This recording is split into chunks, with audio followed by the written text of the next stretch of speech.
2026 წელს ყურძენს 3 განსხვავებული ფასი ექნება. ხარისხენი ღვინის წარმოების მიზნით საკანონმდებლო ცვლილებებია დაგეგმილი. დეტალებზე ღვინის ეროვნული სააგენტოს ხელმძღვანელ ლევან მეხუზლასთან ვისაუბრებთ.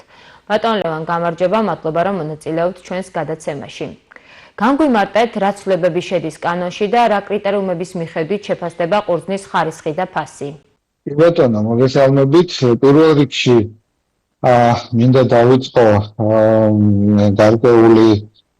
გარკვეულად მიმოვისული 2025 წლის თველი და ზოგადად მდგომარეობა ჩვენ სექტორში, ვიცით რომ უკვე რამდენიმე წელია გლობალური ღვინის ბაზარზე შეიმჩნევა მოხმარების კლება, სამწუხაროდ, რაც თავისთავად იწვევს გარკვეულწილად ჭარბწარმოებას, რაც ამ შემთხვევაში გამოიხატება იმაში, რომ ჩვენთანაც საქართველოში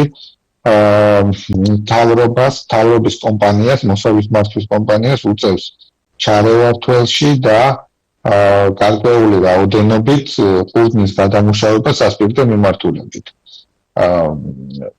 იქიდან გამომდინარე, რომ ეს ყველაფერი ნაკლებად თქვათ მოგვიწიოს და ორიენტაცია აი ამ ძალიან კონკურენტული ბაზრის პირობებში გავაკეთოთ ღვინის ხარისხზე, იქნა მიღებული სწორედ აი ეს გადაწყვეტილებები, რადგან დღეს ვისაუბრებთ.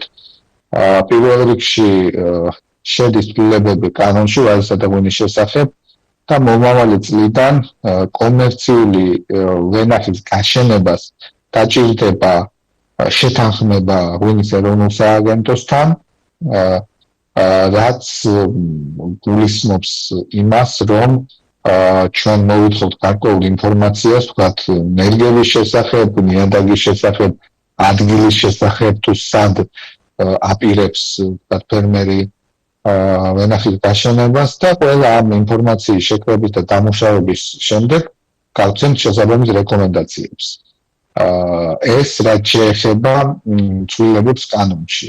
გარდა ამისა, წინააღმდეგობის თვალის ანალიზმა დაგვანახა, რომ მიუხედავად ჩვენი მცდელობებისა და რა თქმა უნდა გარკვეულწილად ჩაერია ამ შემთხვევაში ბუნებაც და არც სახარბიელო წელი იყო, ვთქვათ, წვიმების განსაკუთრებით თვალის პერიოდი წვიმების და უხვი ნალექის გამო, მაგრამ მაინც შეიმჩნეოდა ის მომენტი, რომ რამდენიმე არც თუ ცოტა შემთხვევა იყო, რომ ყურძენი, განსაკუთრებით თეთრი ყურძენი მოხდათ 15, 16 და 14 ჭაქრიანობითაც კი.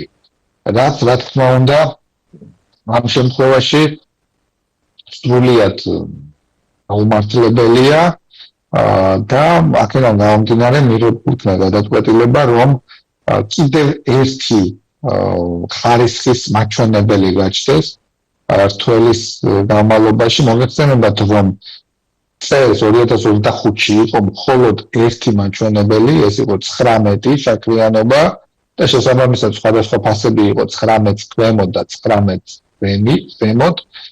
ამ შემთხვევაში უკვე გვექნება მომავალ თვალში ორი მაჩვენებელი ხარისხის, ერთი ეს იქნება 17, აქვე შემიძლია გითხრათ და 17 ქვევით ყურძენი მოგეხსენებათ, არც სასპირტო მიმართულებითაც არ არის სახარბიელო, 17 ქვევით ყურძენი იქნება ძალიან იაფი, საუბარი მაქვს იგივე ფასზე, რა ფასსაც ასეთაც ვთქვათ იბარებს კერძო სექტორი უწამლებს ჰიბრიდის ყურძენს, ეს არის 30 თეთრი.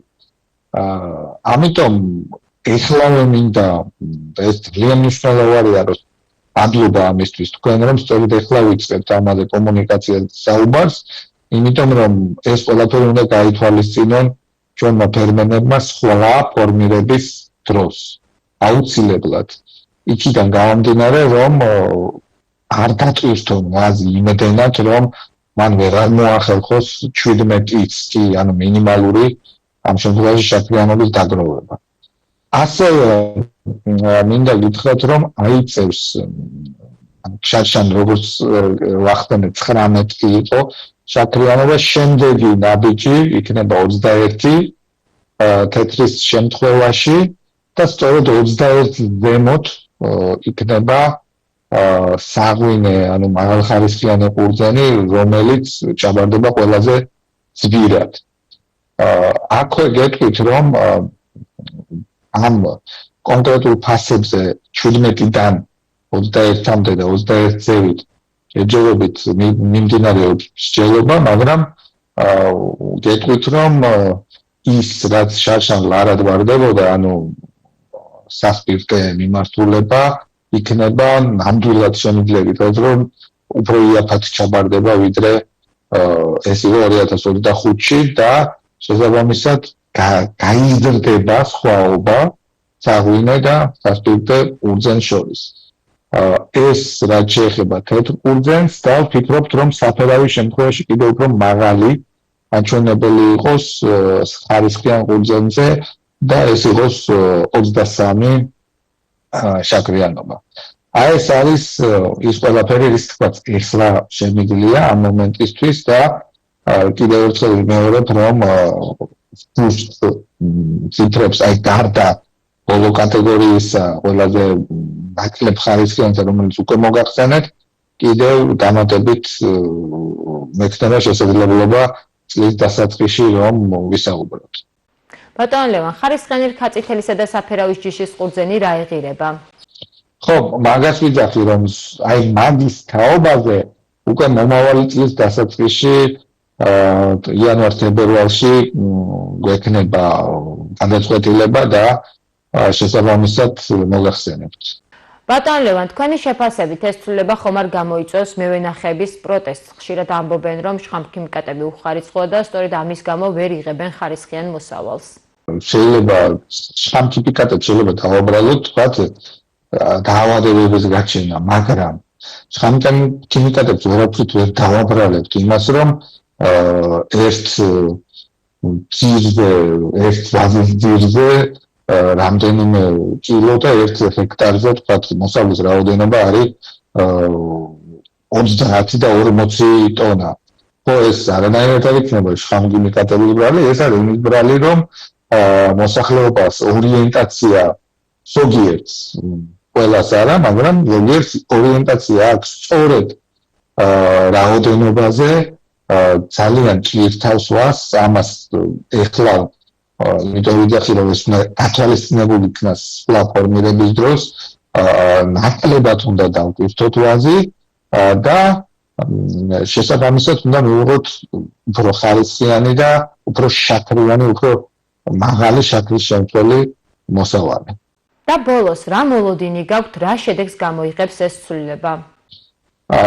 მე პირველ რიგში ვიცით ამაზე საუბარს და ამის კომუნიკაციაში, რომ ჩვენ გულწრფელად არავის დასჯა და ასე ვთქვათ ურნის იაფად ჩაბარება არ გვაქვს მიზანში. ჩვენი მიზანია ყოველთვის პრევენცია.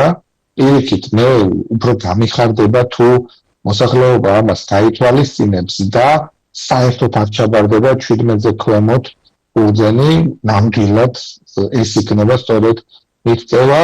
თუმცა სამწუხაროდ წინა წლების გამოცდილებიდან გამომდინარე, მაინც ვფიქრობ, რომ გარკვეულწილად მოგვიწევს აი ამ იაფიანი ყურძნის ჩაბარება.